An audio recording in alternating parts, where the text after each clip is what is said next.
Can a lover go but to the land of his beloved? And what seeker findeth rest away from his heart's desire?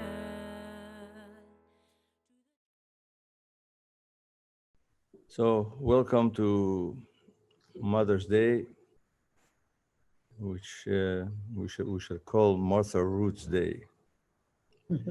Martha Roots Day. So, before I say anything about Martha Root and go through a little bit of my notes and all that, let me just start with a little story that you can hear Hanum say if you go to one of her talks. I forget, it was at the World Congress, about she was saying she was interested in details of people's lives, just as I keep saying we're interested in lives, biographies, stories of the lives of all these wonderful people, because through those stories you know something about them, and through them you understand something about the faith, and specifically about Abdu'l-Baha and so on. Anyway, so Ruhi Khanum was saying that Martha Root, which we all know has traveled the world, I don't know how, like 4 times over, Shoki Effendi said, um, was in Canada. She was everywhere, except, I guess, Russia for some reason. Didn't make it to Russia.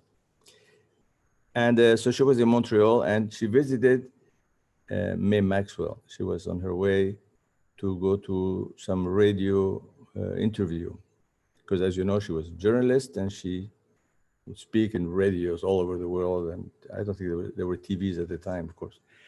And so May Maxwell. We know we've been talking about May Maxwell, and now we left her in in Montreal. I don't know if that story appears in the book, The Maxwells of Montreal. But anyway, so Rihanna was saying that she came. I don't think she was superly well dressed. I mean, nobody talks about her as being extremely elegant about anything. She just is a very simple person, and was all business, and she was a journalist. And so she came to the house, and they were on their way to the radio station, to give a. She was invited to talk, and Mrs. Maxwell, I guess, because she was welcoming her or something of that sort, had bought a bouquet of flowers, tulips. I don't think they were yellow tulips. I don't know if my memory is correct. So on their way out, I guess Martha Root grabbed a flower, just like that, just took it out of the bouquet and walked out with it. And they were headed for the station. And so they went to the station, and I think she introduced her to the station director or the director of programs. I said, "This is Martha Root. She's coming to speak." And so Martha Root handed the flower to this gentleman, and he apparently looked up at her with tears in his eyes, and he says, "How did you know that I was the Dutchman? And tulips is our the Holland's national flower." And he was so touched by that flower that just gave him like that without any wrappings around it, that Ria Khanum says that she could have talked for hours on that show, because the doors were so open, and that that anything could happen.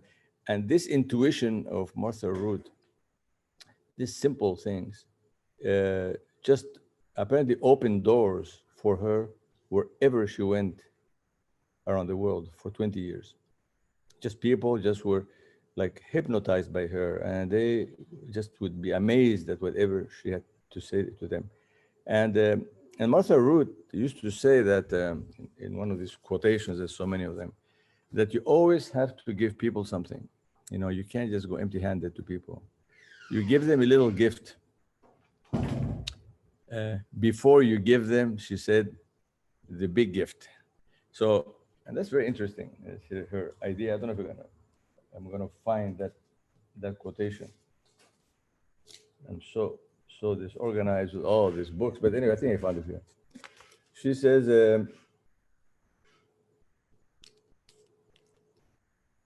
she always had a message for you. She says, from the king, from the greatest of all. And there was quite a stateliness in her manner of an element of ceremony. She would say, make every meeting an occasion. She instructed the author, which is Doris McKay, I think she wrote a biography on her. She says, give something always. If only a flower, and that's the example I just gave you. If only a flower, some candy or fruit, pray that they will accept from you the greater gift. Anyway, this is a woman that traveled the world over with about 12 to 17 suitcases. And most of them, besides her kitchen stuff, most of it were just Baha'i books. It's very hard to talk about her because she is just an unusual kind of person. So let me just do a little bio here, very short bio from wherever I could glean in looking at the internet and few books, and not a complete reading of everything that, so promising we come back to her. So on 10th of August, 1872, Martha Louise, they call her Mattie Root, was born to a certain Timothy T or TT and Nancy Root in Richmond, Ohio, Marysville County. She had two brothers, Clarence and Claude, that were born before her, I guess, 69 and 71. Now, we always tend to forget about it. I mean, this is like, we say that, but nobody remembers anything about the birth of anybody, except Bab and Baha'u'llah and Abdu'l-Baha, I guess. So the family moved soon after to a place called Cambridgeboro in Pennsylvania, and they operated dairy farm and numerous entrepreneurships. That's the story, the early story. As a child, Mattie was not interested at all in sewing, knitting, or cooking. She preferred to study books, so that was her story. At 14, she earned enough money from writing to pay for a trip to Niagara Falls. Don't ask me for details. You'll have to do some digging yourself to find out what she wrote. At 16, Martha graduated from Cambridgeboro High School and was honored for completing studies in orthography, reading, arithmetic, geography, grammar, Latin, algebra, geometry, and for having sustained a good moral character. So first, there's a trip to Europe, then to Oberlin College for 5 years, where she designed her own program to include Latin, Greek, French, German, and English literature, elocution, and rhetoric, finding time for psychology, mathematics, and the Bible studies. I hope this is all true. In 1893, Mattie became a member of Allionian, and in 1995, without graduating from Oberlin, she went to University of Chicago, published several literary essays, and was awarded her baccalaureate degree. This was all in the same year. Martha's first post was in Union City, Pennsylvania, as a school teacher and principal of the high school.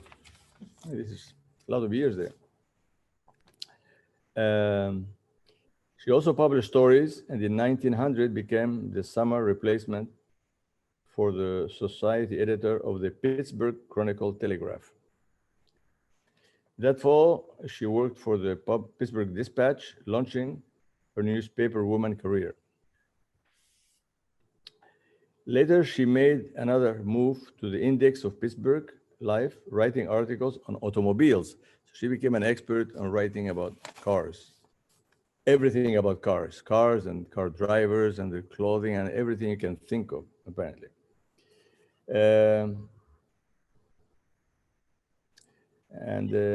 So she was entranced by cars, and her first article appearing in the June 29 issue concerned stables for automobiles. Stables because it was the houseless carriage still stabled, not yet garaged. And she sailed to France at one point and reported on the motor scene there. And in May of 1902, Martha returned to Pittsburgh and continued writing automobile articles for the Index and later for the Pittsburgh Gazette, acquiring the experiences that prepared her for the task ahead. So this is all Martha Root before the faith came into the story. There's no faith here at all. Now, what happened was, and this is, we come back to, I'm going to read you this from a book called Why They Became Baha'is. It's a story about all these wonderful people. But anyway, this is extracted from Baha'i World and from the famous book by McKay called Martha Root, Lioness at the Threshold, which I don't have here.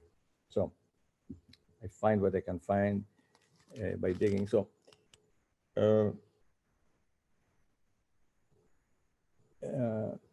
in 1908, an interdenominational missionary convention was being held in Pittsburgh, which Martha was covering for a paper. She had with her Lucy Burt Stevens of Union City Days, Merrill Burt's wife, and two cousins from Cambridge Springs. It was a post-convention crowd that gathered late in the evening at a place called Child's Restaurant. It's the first of the chain to appear outside of New York City. Martha and her friends were a part of the festivities, seated at a large table. So there was hardly a seat available in the crowded dining room when Mr. Roy Wilhelm from New York was seated next to Martha. So I think this Roy Wilhelm became a hand of the cause. I don't know if it's posthumously or not, but anyway, at the time he wasn't. So he was a coffee broker and a member of the Baha'i faith who had recently returned from a visit to the Baha'i holy places in Akka and Haifa. So he left us a full description of his first meeting with Martha Root. He says, arriving in Pittsburgh on a business trip too late for hotel supper, they directed me to a nearby restaurant called Child's, which to my surprise, I found crowded even at that hour.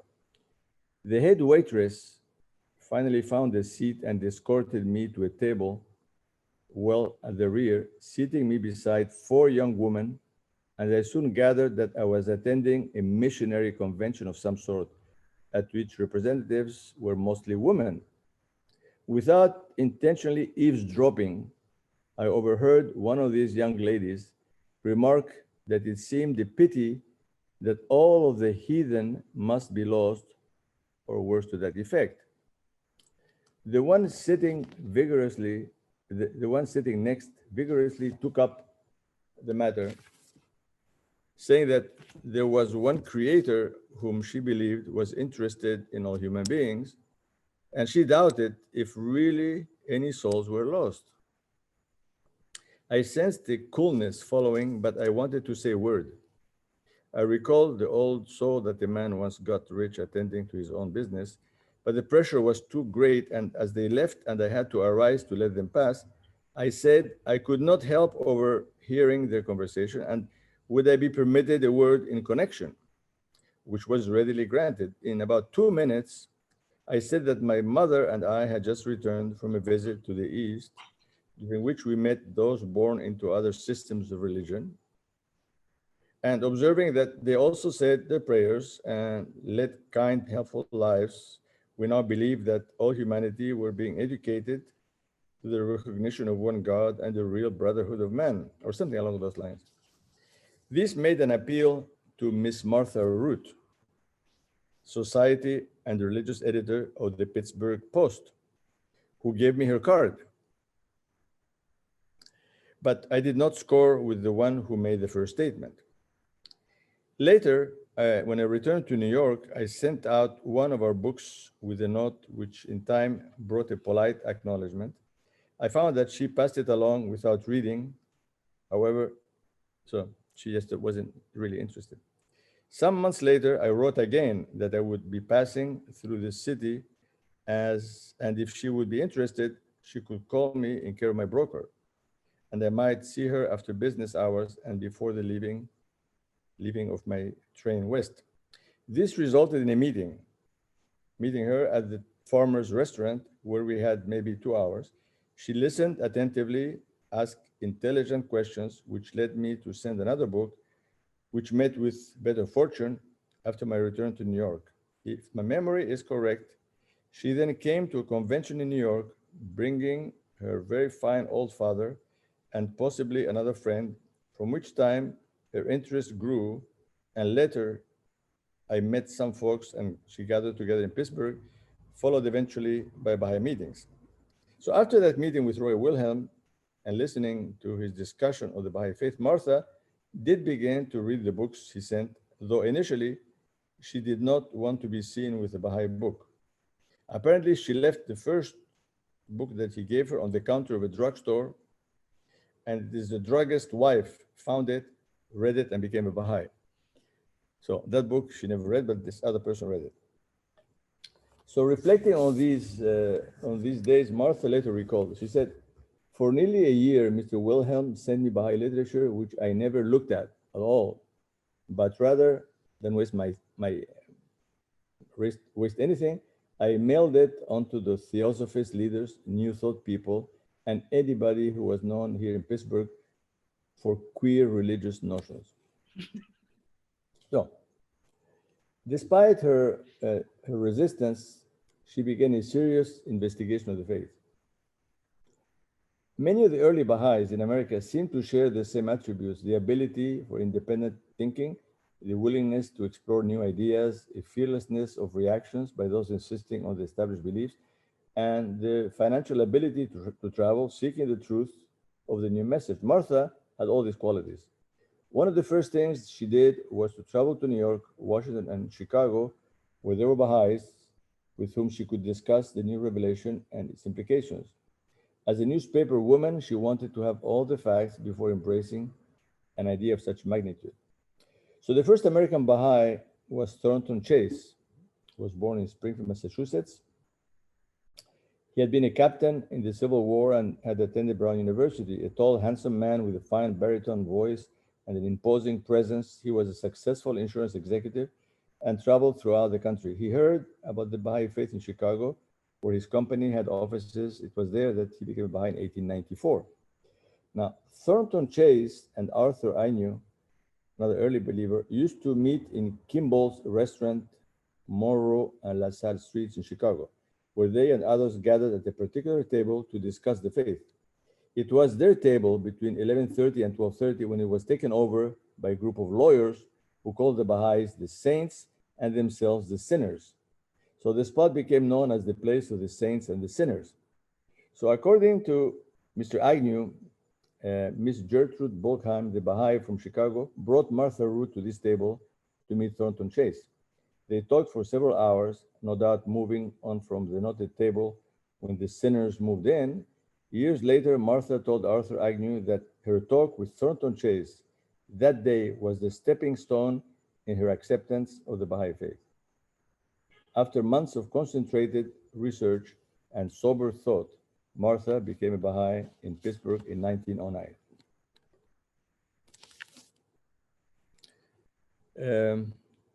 What did the Baha'i message hold that stopped Martha Root, Louise Root, in mid-career and caused her to change her course? What mysterious force opened new pathways into Martha's mind? She had embarked on an intensive period of search, employing methods learned during her 6 years in college and perfected in her newspaper career.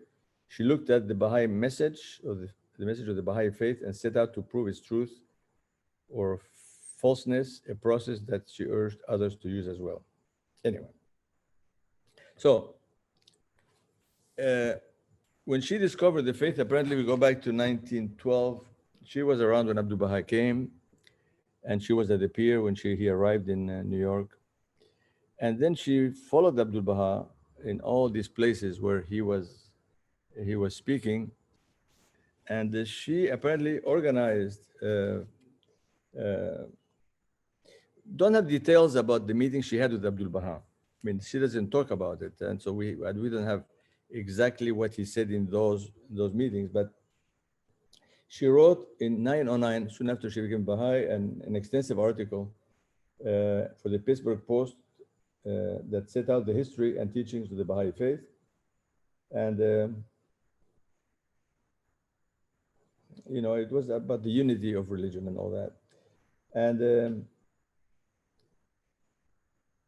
she managed in 1912, when Abdu'l-Baha came to the States, to organize a kind of a mass meeting of about 400 people in the Shenley Hotel in Pittsburgh to hear Abdu'l-Baha speak when he was back east. So, you know, she, before the tablets of the divine plan were actually revealed, she already had the intention of just getting up and leaving to spread the word. You know, she had made that decision herself. So, so let's come back now to, we're going to start slowly into what happened in her as soon as she became a Baha'i.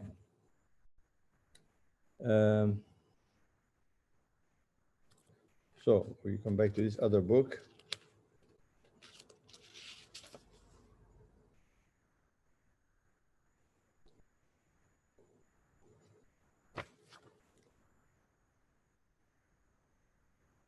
The paper that she wrote is called The Bab and the New Persian Religious Movement.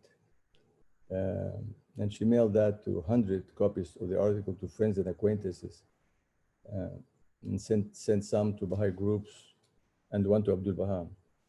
And then finally it turned out the Baha'i Assembly was formed in Pittsburgh, and she was a member, but she longed to travel and meet Baha'is in other countries, so she ended up leaving. So in 1914, as World War I began, she decided to make a tour. And this is just the war had started. The high point would be a pilgrimage to visit Abdu'l-Baha, and she would be a courier as well as a pilgrim, for Roy Wilhelm had amassed $2,000 in gold for Abdu'l-Baha's famine relief work. So her desire was less to teach than to observe Baha'is in places where the Baha'i faith was older than in America. So this is, 20 years of travel. This is the very first one. She sailed from New York on January 30th, 1915, and now the war is on. Taking along a camera, which she made lantern slides that she used a lot during later trips for people who were wild about photography and pictures of exotic places. She waited weeks in Port Said, my hometown, for word that she could visit Abdu'l-Baha. And that time Syria was occupied by German and Turkish troops, was dangerous for an American Baha'i. With the help of the American Consul General, Martha got the gold, the $2,000 worth of gold, through, but finally she left on April 24th for India. She didn't know that 2 letters of Abdu'l-Baha from Abdu'l-Baha encouraging her to come to Haifa and outlining safety precautions were en route to her. She didn't get those letters. So she proceeded down the canal, Suez Canal, over the Arabian Sea to Bombay without getting the message from Abdu'l-Baha.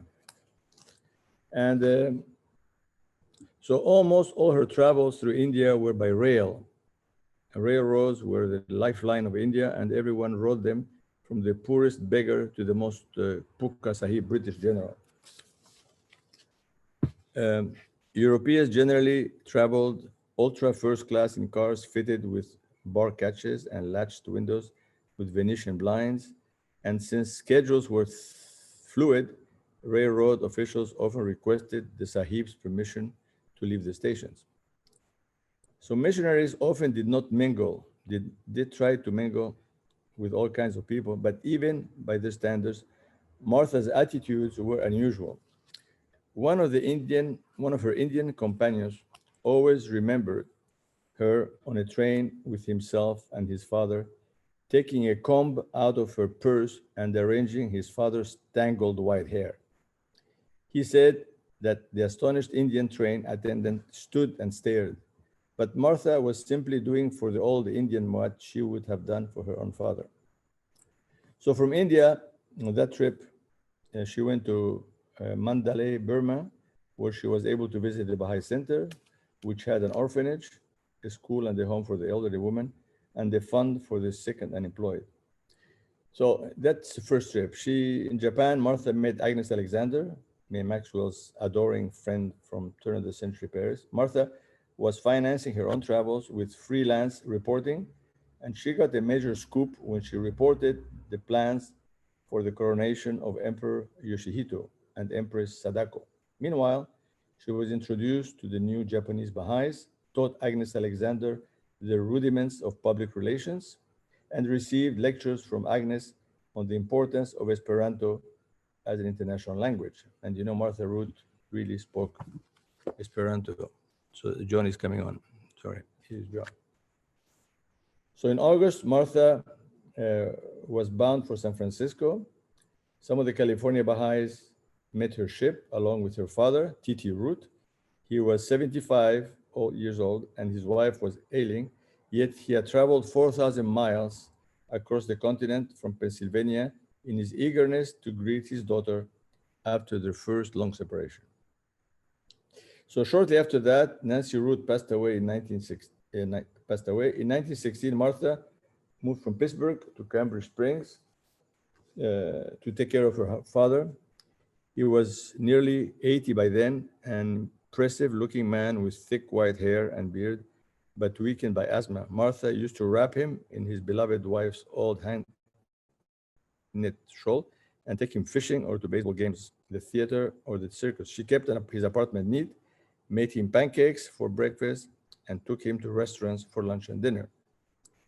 During her travels, she had recorded names and addresses of everyone she met, and at home, her little portable typewriter was constantly busy as she tapped out letters, connecting people with each other the world over. But while she was generally well received in the whole wide world, in Cambridge Springs, the reception was often negative, and Martha shed tears over it.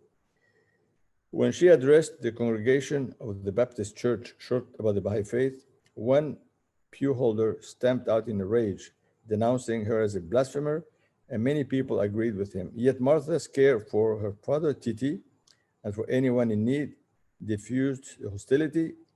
Keeping her dream of travel in mind, she began learning Esperanto, and during 1918, she wrote to Abdu'l-Baha proposing a world tour. In reply, he said her letter had given him great joy and encouraged her. He said, "My hope is that thou mayest forget rest and composure, and like unto a swift flying bird, cover long distances, that in whatever land thou tarriest, thou mayest reproduce the melody of the kingdom." She was also to roar like a lion and proclaim the call to the kingdom. She had asked about pilgrimage, but he told her her teaching came first and remarked that people were waiting for the summons to universal peace. So World War I was still dragging on, this after her first trip, leaving in its wake refugees and ruins, but Martha's concern for Titi kept her at home until 1919, when all 14 of the tablets of the Divine Plan were dramatically presented at a convention in New York. Martha was especially moved by the call to teach in South America and able to resist, yet trembling and tearful over her father, she booked a passage to Brazil for June 21st on the Alba. That was the first boat she took to South America. Now that's the beginning. She already had made the tour of the world already before. And so now you can just imagine, what those 20 years are about. I mean, it's just in a nutshell. I'm going to read what Shawki Effendi said, but in a nutshell, because she was a journalist, she would seek newspapers. She was really basically teaching and proclaiming. She was proclaiming the faith of Baha'u'llah, the mission of Baha'u'llah to everybody, using radio, newspapers, and she would meet any leader anywhere, from top to bottom. I mean, she would start with those offices and so on, and then try to move to government, to royalty, to princes, to ministers. I mean, whoever would listen. And she did that nonstop in so many countries all over the world. Now, when Shawki Effendi, when he summarized, we already heard what Abdu'l-Baha said about her. Let me see if I can find.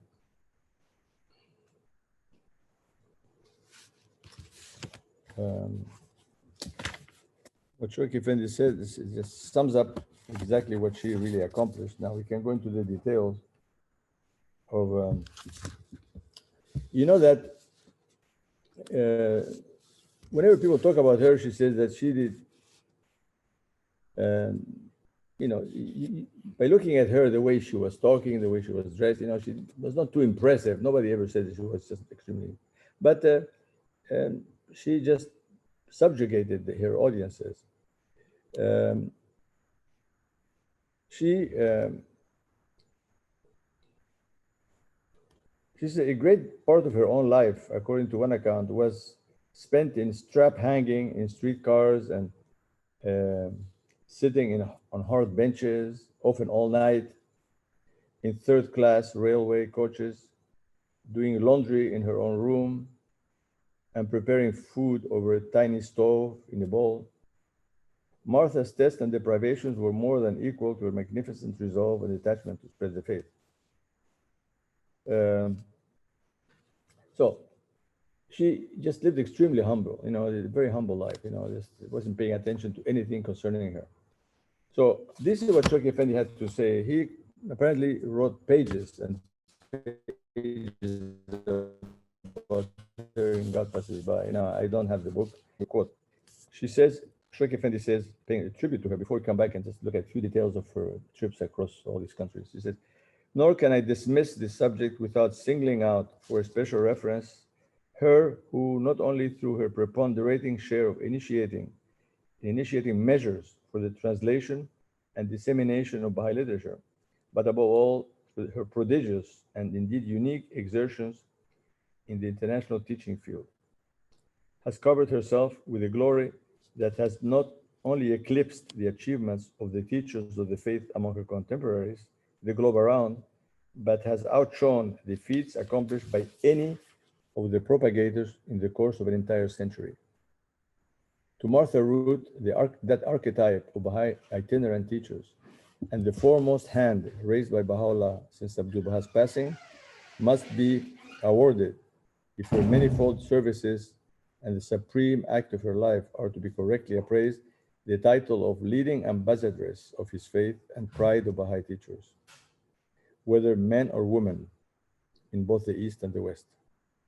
The first to arise in the very year the tablets of the Divine Plan were unveiled in the United States of America, in response to the epoch-making summons voiced in them by Abdu'l-Baha, by embarking with unswerving resolve and the spirit of sublime detachment on her world journeys, covering an almost uninterrupted period of 20 years, and carrying her 4 times around the globe, in the course of which she traveled 4 times to China and Japan, and 3 times to India, visited every important city in South America, transmitted the message of the new day to kings, queens, princes and princesses, presidents of republics, ministers and statesmen, publicists, professors, clergymen and poets, as well as a vast number of people in various walks of life, and contacted, both officially and informally, religious congresses, peace societies, Esperanto associations, a socialist congress, theophysical societies, women's clubs, and other kindred organizations. This indomitable soul has, by virtue of the character of her exertions and the quality of the victories she has won, established a record that constitutes the nearest approach to the example set by Abdu'l-Baha himself to his disciples in the course of his journey throughout the West. Nobody's going to come close to her. Her 8 successive audiences with Queen Mary of Romania, the first of which took place in January 1926 in Controseni Palace in Bucharest, the second in 1927 in Pelizor Palace in Sinai, followed by a visit in January of the ensuing year to Her Majesty and her daughter, Princess Iliana, at the Royal Palace in Belgrade, where they were staying as guests of the King and Queen of Yugoslavia, and later in October 1929 at the Queen's Summer Palace, Tehna Yuva at Balsik on the Black Sea, and again in August 1932 and February 1933 at the home of Princess Iliana, now Archduchess Anton of Austria, at Modling near Vienna, followed a year later in February by another audience at Controseni Palace, and lastly in February 1936 in that same palace. These audiences stand out by reason of the profound influence exerted by the visitor on her royal hostess, as witnessed by the successive encomiums from the Queen's own pen as the most outstanding feature of those memorable journeys. The three invitations which that indefatigable champion of the faith received to call on Prince Paul and Princess Olga of Yugoslavia at the Royal Palace in Belgrade, the lectures which she delivered in over 400 universities and colleges in both the East and the West, her twice repeated visits to all German universities with the exception of two, as well as to nearly 100 universities, colleges, and schools in China, the innumerable articles which she published in newspapers and magazines in practically every country she visited, the numerous broadcasts which she delivered, and unnumbered books she placed in private and state libraries, her personal meetings with the statesmen of more than 50 countries during her 3-month stays in Geneva in 1932 at the time of the disarmament conference, the painstaking effort she exerted while on arduous journeys in supervising the translation and production of a large number of versions of Dr. Eslamon's Baha'u'llah in the New Era, the correspondence exchange with and the presentation of Baha'i books to men of eminence and learning, her pilgrimage to Persia, and the touching homage paid by her to the memory of the heroes of the faith when visiting the Baha'i historic sites in that country, her visit to Adrianople, which in her overflowing love for Baha'u'llah, she searched out the houses where he had dwelt and the people whom he had met during his exile to that city, and where she was entertained by its governor and mayor, the ready and unfailing assistance extended by her to the administrators of the faith in all countries where the institutions had been erected or were being established. These may be regarded as the highlights of a service which in many of its aspects is without parallel in the entire history of the first Baha'i century. No less impressive is the list of the names of those whom she interviewed in the course of the execution of her mission, including an addition to those already mentioned, such royal personages, distinguished figures as King Haakon of Norway, King Faisal of Iraq, King Zog of Albania, and members of his family, Princess Marina of Greece, now the Duchess of Kent, Princess Elizabeth of Greece, President Stoman Masaryk, and President Edward Benares of Czechoslovakia, the President of Austria, Dr. Sun Yat-sen, Dr. Nicholas Murray Butler, President of Columbia University, Professor Bogdan Popovich of Belgrade University, and Foreign Minister of Turkey, Tawfiq Rushdibey, the Chinese Foreign Minister and Minister of Education, the Lithuanian Foreign Minister, Prince Mohammed Ali of Egypt, Stephen Radic, the Maharajas of Patiala, of Benares, and of Travancore, the Governor and the Grand Mufti of Jerusalem, Dr. Erling Eiden, Archbishop of Sweden, Sarojini Naidu, Sir Rabindranath Tagore, Madame Huda Sharavi, the Egyptian feminist leader, Dr. Ichiki, Minister of the Japanese Imperial Household, Professor Tetsujo Inui, Professor Emeritus of the Imperial University of Tokyo, Baron Yoshiro Sakatani, member of the House of Peers of Japan, and Mehmet Fuad Doyan of the Faculty of Letters and President of the Institute of Turkish History. Neither age nor ill health. She was really sick and was afraid to see doctors. She said that if I see doctors, they're going to tell me to stay put.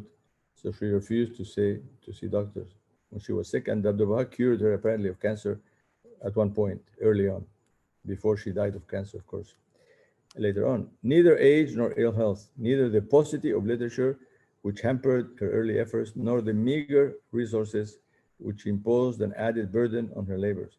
Neither the extremities of the climates to which she was exposed, nor the political disturbances which she encountered in the course of her journeys could damp the zeal or deflect her purpose of this spiritually dynamic and saintly woman. Single-handed and on more than one occasion, in extremely perilous circumstances, she continued to call in clarion tones men of diverse creeds, color, and classes to the Messenger of Baha'u'llah until, while in spite of a deadly and painful disease, the onslaught of which she endured with heroic fortitude, she hastened homeward to help in the recently launched 7-year plan. She was stricken down on her way in far-off Honolulu.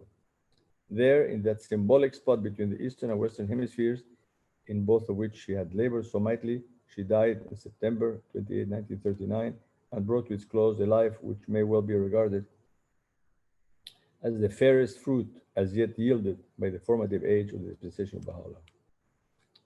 To the injunction of Abdu'l-Baha bequeathed in his will to follow the footsteps of the disciples of Jesus Christ, not to rest for a moment, to travel throughout all regions, and to raise without rest and steadfast to the end in every land the cry, Ya Baha'u'llah.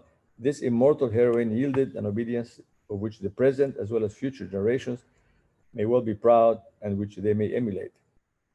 And restrained as the wind, putting her whole trust in God as the best provision for her journey, she fulfilled almost to the letter the wish so poignantly expressed by Abdu'l-Baha in the tablets, whose summons she had instantly arisen to carry out. Oh, that I could travel even though on foot, and the utmost poverty to these regions, and raising the call Ya Baha'u'llah in cities, villages, mountains, deserts, and oceans, promote the divine teachings. This, alas, I cannot do. How intensely I deplore it. Please God, ye may achieve it. I am deeply distressed to hear of the death of good Miss Martha Root. Is the royal tribute paid to her memory by Princess Olga of Yugoslavia on being informed of her death, as I had no idea of it. She says, we always enjoyed her visits in the past. She was so kind and gentle and a real worker in peace, for peace. I'm sure she would be sadly missed in her work. Thou art, in truth, a herald of the kingdom and the harbinger of the covenant, is a testimony from the unerring pen of the center of the Baha'u'llah's covenant himself. Thou art truly self-sacrificing. Thou showest kindness unto all nations. Thou art sowing a seed that shall in due time give rise to thousands of harvests. Thou art planting a tree that shall eternally put forth leaves and blossoms and yield fruits, and whose shadow shall day by day grow in magnitude. Of all the services rendered to the cause of Baha'u'llah by this star servant of his faith, the most superb and by far the most momentous has been the almost instantaneous response evoked in Queen Mary of Romania to the message which that ardent and audacious pioneer had carried to her during one of the darkest moments of her life, an hour of bitter need, perplexity, and sorrow. And she said, it came, she said in the letter, as all great messages come at an hour of dire grief and inner conflict and distress, so the seed sank deeply. Now, so the beginning, this is a summary of everything she achieved that you can, it's extremely, the 20 years of travel and the four years around the world, the 4 trips around the world, it's kind of exhausting because when you look at it, I'm just trying to get a hold of it. So I had to just write down here the years. The first trip was January 9 to 1115, right? When she did for Port Said in India. And the last one she left in May 37, which was the last trip. When you look at it like this, look at this sheet. I mean, you can't really see very well, but you see those, you try to just write them down to keep track of that. You just get dizzy. You get dizzy because she just nonstop. She was traveling nonstop in very difficult conditions. And the very first trip that is when she left New York at the beginning, I believe it was 1919. There was a seaman strike in New York when she left for the first trip, South America. She was stuck there for a month because there was a strike by the seamen. And so her father, she left him and was being looked at by her neighbor. And she always had to gather all these suitcases. She was traveling, I guess, with, I heard no less than a dozen suitcases. I don't know how you manage. Traveling with 2 already is really a problem, but it's just that, and they're all specialized suitcases. One of them had just the kitchen stuff, whatever she would do to use for cooking. And one was given to her by somebody, Roy Wilhelm, I guess, was very special, very big for specific things. And mostly were, I think, books, all kinds of things that she was giving away. And she had to supervise those things being loaded in boats and trains. She never had less than a dozen on any of her journeys. So most of it was crammed with Bahá'í literature.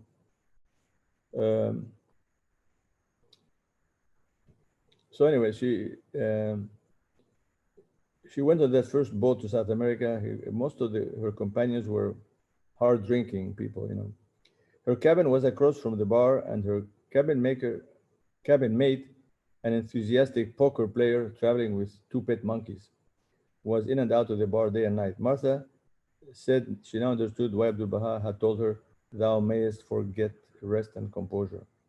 So, wondering how she could communicate with everyone, Martha turned to the Baha'i writings and found advice that became her byword for the rest of her life. It says, "Let not conventionality cause you to seem cold and unsympathetic when you meet strange people from other countries." Her tactful thoughtfulness and sympathetic humor were so attractive that after she gave Baha'i talk on board of this boat called the Alba, a Christian remarked, your talk made a great impression. Even the beer bums say it is a good kind of religion." So after 2 weeks of Alba docked in Belém, a city called, it used to be called Para in Brazil, Martha disdained injunctions that a woman mustn't go out in Latin America alone and headed for a newspaper office, which, since she spoke no Portuguese, she found by going to newsboys and pointing to papers they were carrying. She arrived in the office of Belém's largest paper, where she recorded 15 men sat working and not one of them spoke English. She managed to communicate in French and then sat down to write an article in English. As she was finishing, a man came in who could speak English, so he translated the article into Portuguese and took her back to the Alba in his car. Martha thought that was the first time anyone in Belém had ever heard of the Baha'i faith. It might have been the first time a Baha'i set foot in South America at all. So on August 11th, a few days later, the day after her 47th birthday, she arrived in Recife. It was called Pernambuco. She was determined to get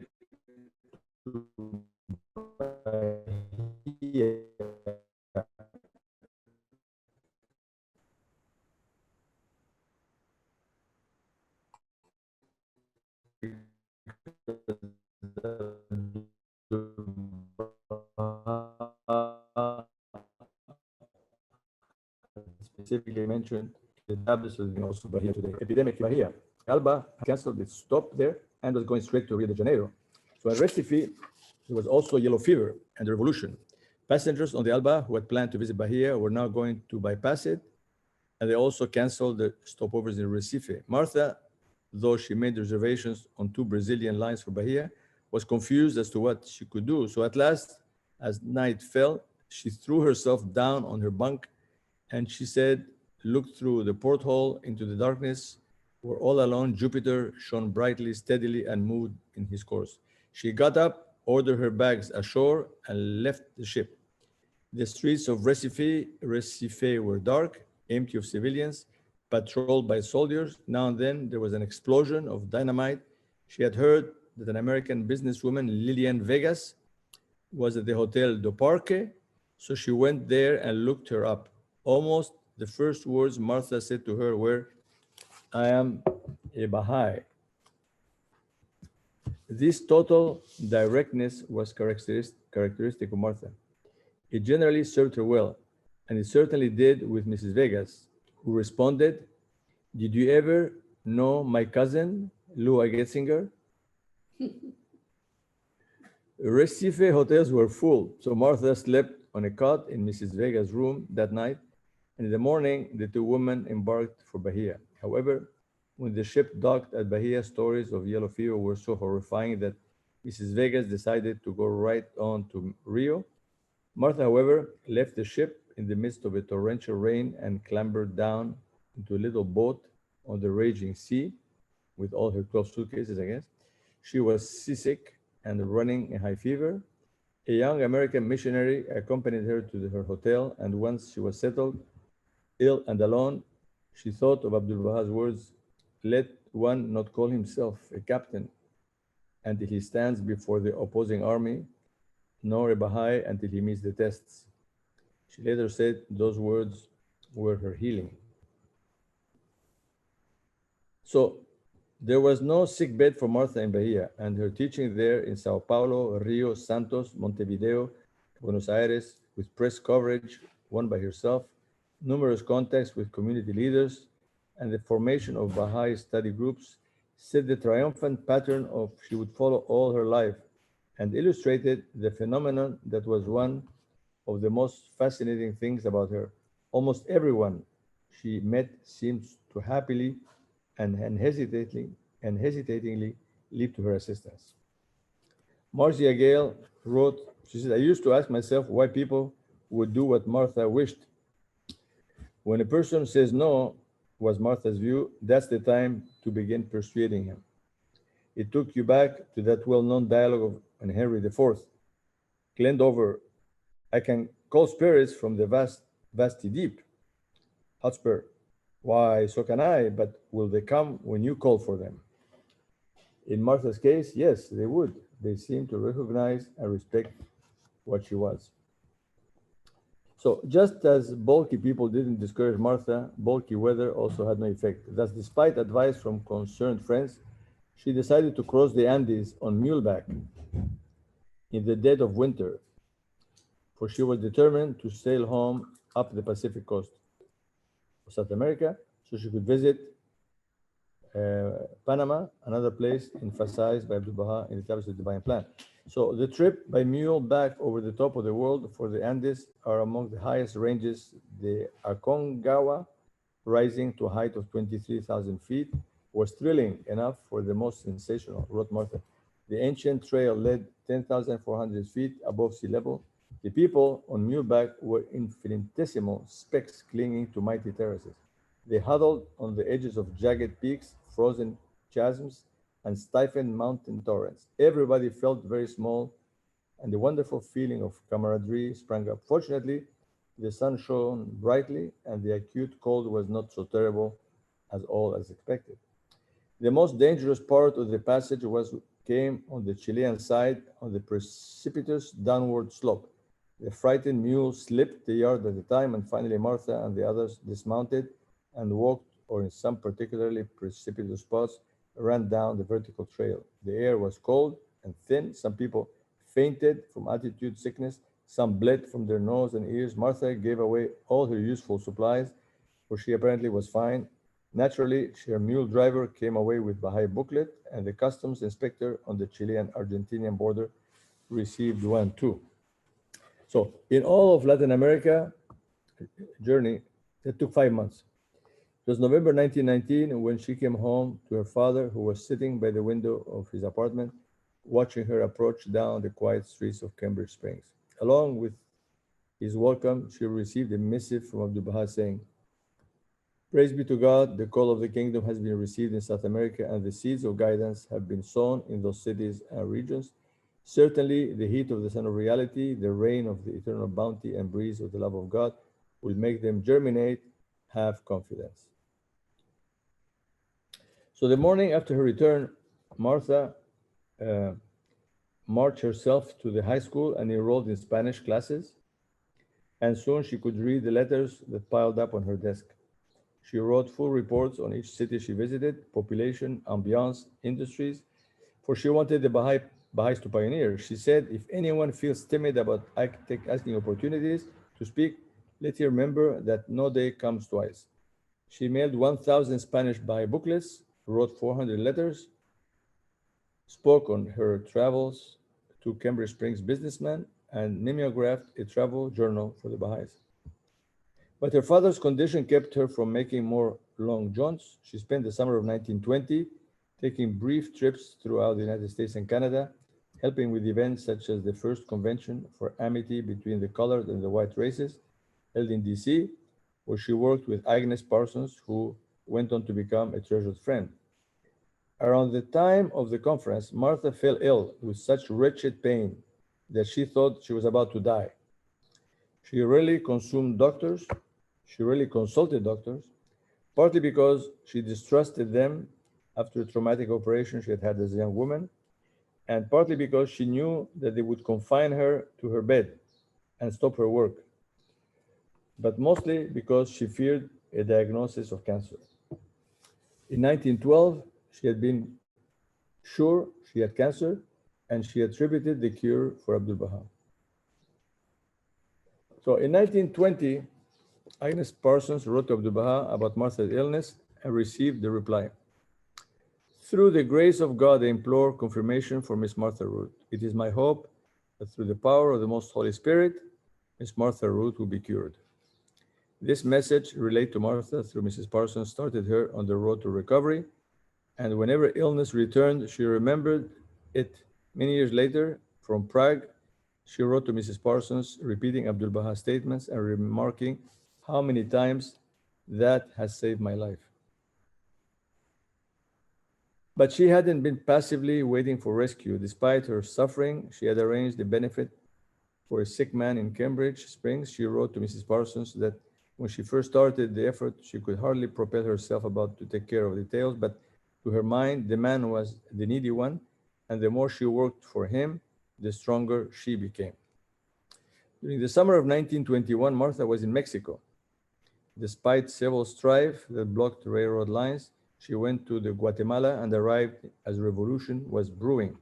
She presented Baha'i literature to the leaders of all factions so that after machine guns took over and the president and cabinet were imprisoned, she could report that the Baha'i message had also been given to the liberals, some of whom became officials the next day under the new government. So she returned to Cambridge Springs to learn that Abdu'l-Baha had died on November 28.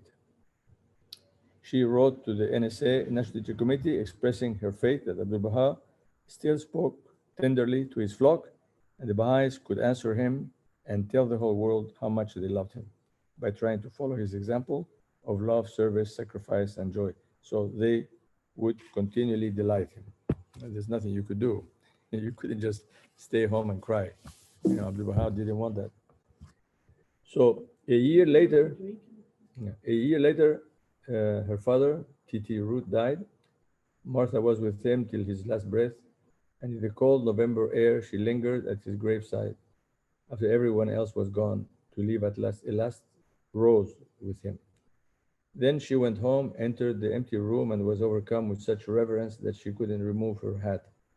But now she could make her longed-for journeys, and she knew she would never be alone. She said that she felt as if her father, smiling with eyes twinkling, was with her, assuring her that she would do all he and she had talked over, and he would help her every step of the way. So,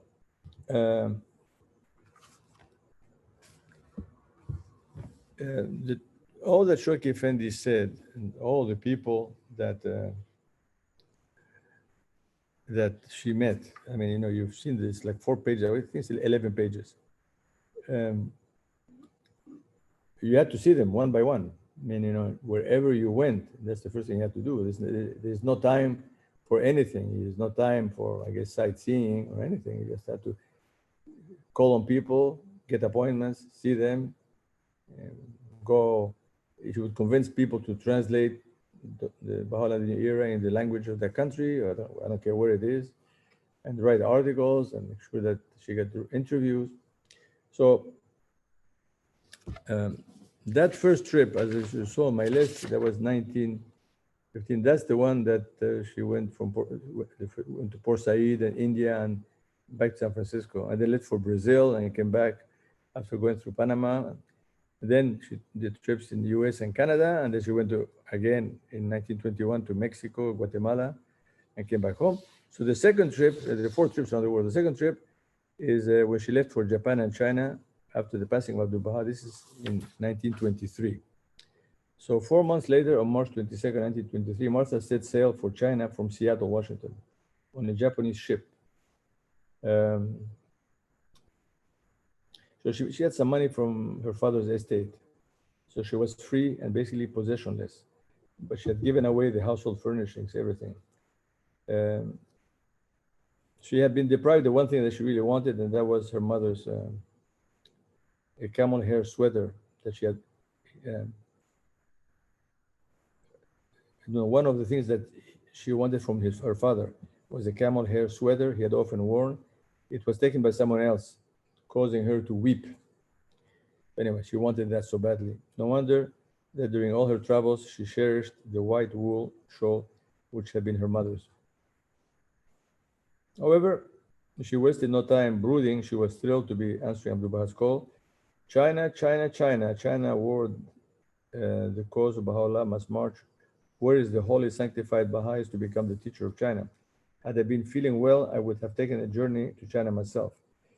I think Abdu'l-Baha said that. She was jubilant as she learned over the rail the Kagamara, waving the yellow jonquils the Baha'is had presented to her, while the Baha'is stood on the pier waving yellow jonquils back at her, and the ship's whistles blew while it steamed out to sea.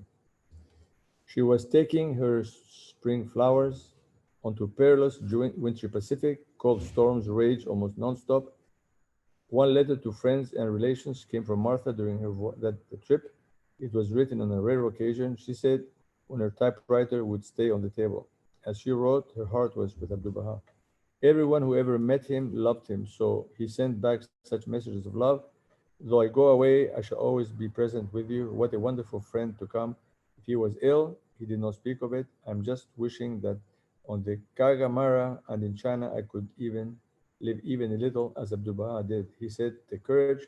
God never forsakes his children who strive and work and pray. When Martha arrived in Japan, it was April, cherry blossom time. She rejoiced on the multitudinous blossoms. As with Agnes Alexander and Ida Finch, she spent 2 weeks constantly addressing large groups in various towns and cities until she departed for China from Osaka.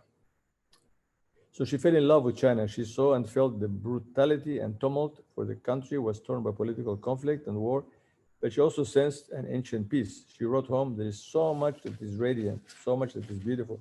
I wish I could send you the charm, the old-time magic, the lovely art and picturesque of Peking. It is glorious there. No one need ask for any greater favor than to live and die in China.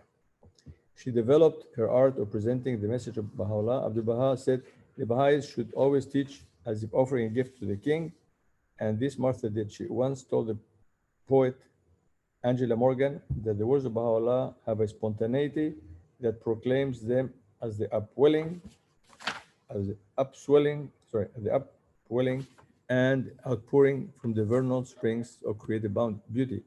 His utterances are prismatic with primal color. His language is the language of the poet, and this is the secret of his appeal to me. Martha's art was to present that prismatic primal color, not in fine words, but in unpretentious love. So she taught Dr. Cao, president of Tsinghua College in Peking. Agnes Alexander was traveling with Martha, and she said Martha bravely went out to the college without any previous introduction, but was received most kindly by Dr. Cao and his wife, who is Swedish. Another new Baha'i was Deng Chie-ming, a scholar who started the Baha'i University before Martha left China. So she didn't spend her time just teaching, she had to work. She worked as an English tutor, as a hostess in a guest home, and as a reporter. She went by boat, by mule, by third-class rail carriage through China, avoiding a few particularly war-torn areas, staying in the most economical and therefore the chilliest hotel rooms, sleeping on the hardest beds, eating sparsely. She was bedeviled by her old enemy, pain. By the time she reached Shanghai, she had to stay in bed, but she was buoyed up by a note from Shoki Effendi saying that her letters revived and invigorated his soul. So in March of 1924, Martha was in Canton, where the streets rang with sniper fire all night and bloody fighting went on all day.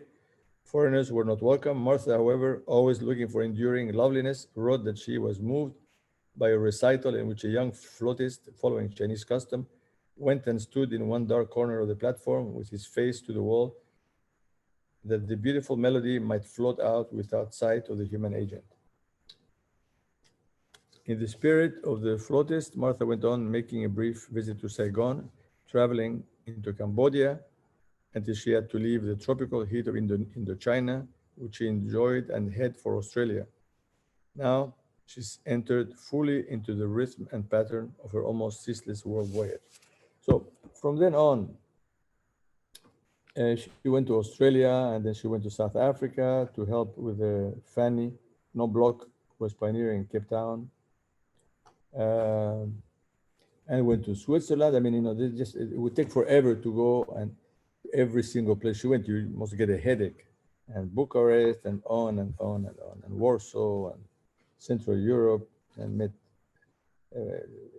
King Fuad, the nephew of King Fuad of Egypt. And in 1929, she meets the governor and Grand Mufti of Jerusalem and the directors of the Jerusalem mosques, and then arrives in Haifa. So she's welcomed by the Guardian, which after all this second or third trip, she welcomed by the Guardian and Bahia Khanum, who is 82 years old and unable to walk. Martha remarks she is exquisite. She gives Martha a red ringstone, and one of the Baha'is knowing Martha propensity for giving things away, as should not Martha always keep the ring, but Bahia Khanum makes no restrictions. She says, I know if she gives it away, it will be a great sacrifice, for it is very dear to her. She always gave things away to people all the time. I think that ring was eventually, she gave it for the Mashuk al-Adkar, I think. And it was to raise funds, you know. And I think a Baha'i bought it, if my story memory is correct. Baha'i bought it, kept it, and then gave it to the Baha'i archives, and is now sitting, I think, somewhere in Baji. Yeah. Again, there is also this famous trip to Persia. You know, she went and did research and visited the holy places and investigated the life of Tahirih, and she wrote a book about Tahirih. You know that. So anyway, I'm going to make this brief because I cannot go into all these details. We'll have to sort of pick up in a future Zoom about her specifically. So, as I said, you know, she refused to see medical doctor. She just didn't. She knew she was probably going to die from cancer and didn't want to just be told. So, towards the end of her life,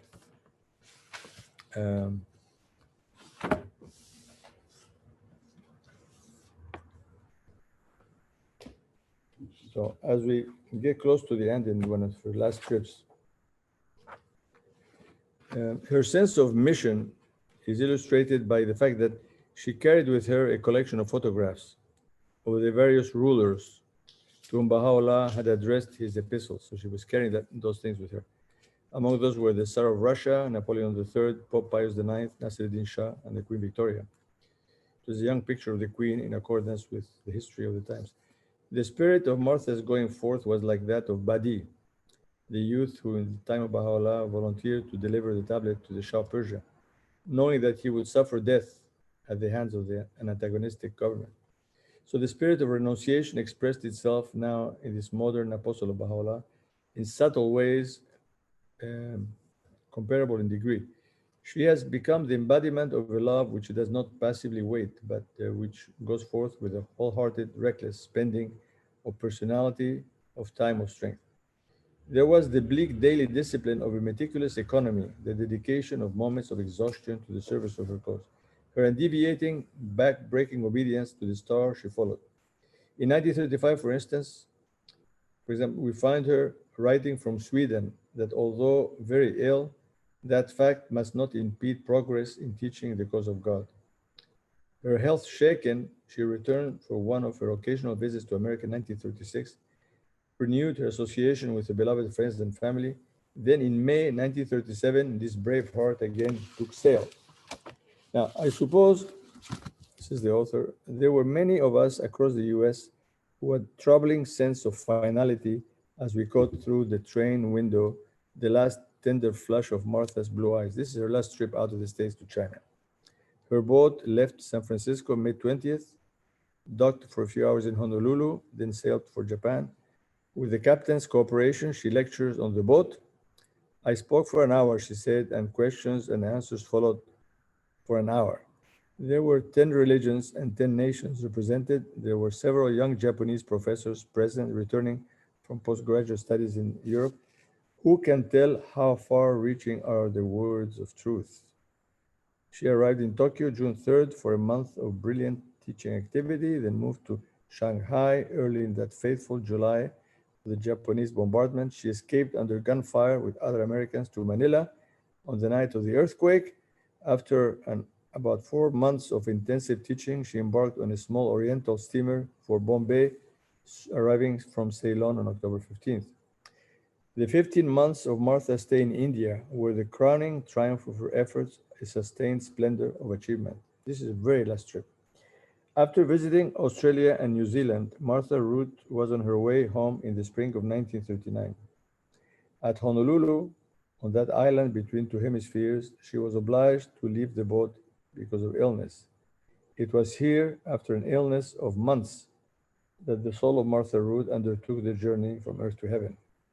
The date was September 28, 1939. The Guardian, whose words had continually cheered her heart with his tender concern, cabled the National Spiritual Assembly. His Martha's unnumbered admirers throughout Baha'i world lament with me the earthly extinction of her heroic life. Concourse on high acclaim her elevation to rightful position in galaxy of Baha'i immortals. Posterity will establish her as foremost hand, which Abdu'l-Baha has raised up in first Baha'i century. Present generation of her fellow believers recognize her to be the first finest fruit, which the formative age of the faith of Baha'u'llah has produced. In a letter dated October 20th, 1939, addressed to Roy Wilhelm, who was the treasurer, the Guardian, through his secretary, refers to her passing of Martha Root. She says, the very sad and indeed distressing news of the passing away of our beloved Martha was a great shock to the Guardian, who feels unutterably sorry for this heavy blow sustained by the cause. Her departure constitutes the heaviest blow which the teaching force, not only in America, but throughout the world, entire Baha'i world, has sustained since the passing of the beloved Master.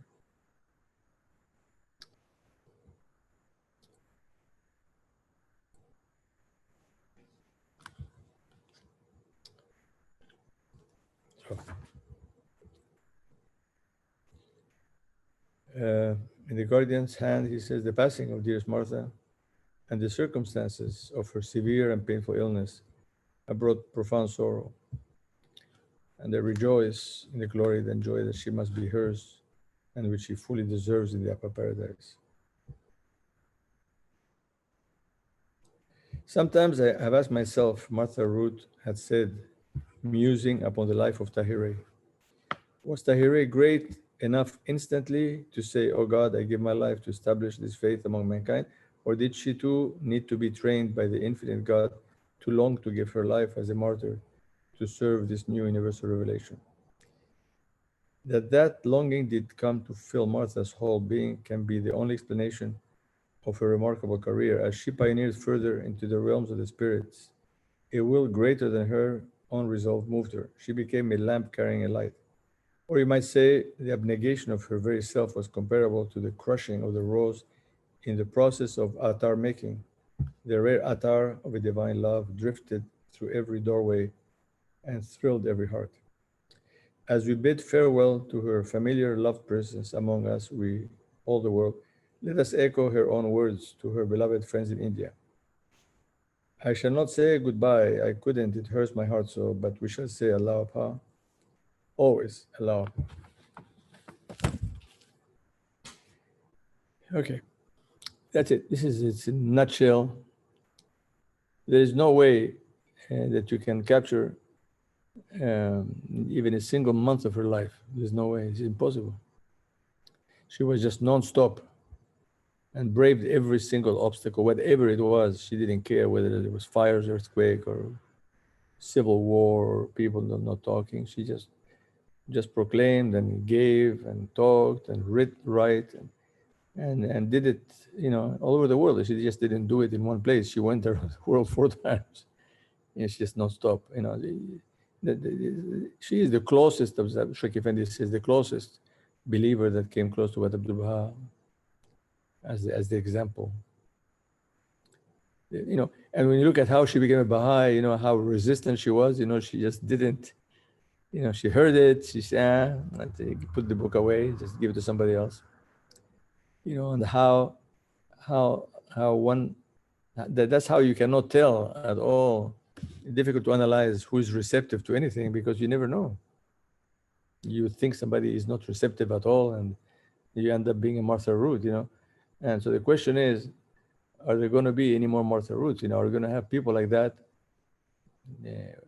wake up one day and do amazing things? And I'm sure, you know, other people have done amazing things. Look at Ruhiya Khanum herself, you know, after the passing of the Guardian. She went all over the place, went to Africa, South America, non-stop. Or look at Hand of the Cause, Muhajir, you know, just non-stop, left his family and just kept traveling through the villages. Of course, I don't think she went to all the villages of the world. She went mainly to the main cities and to main places where the nerve centers of decision, you know, you could actually proclaim and talk to the heads of, of states, governments, republics, kingdoms. But she obeyed Abdu'l-Baha. You know, that's what she did. Just, you know. I mean, when we're going to go back next 3 weekends, we're going to talk about 3 other major pioneers. And it's going to be a quick summary, but you know, we can go back later more about them. The next one is going to be, if I test negative, I probably will board the plane and be in France. But the next 3 Sundays is going to be, the first one is going to be Dorothy Baker. That's another gem. And then General Jack, that's another gem. And the third one is Ransom Keith Keller, another gem. You got 3 ladies, astounding ladies. I mean, you just cannot believe these people. You just can't.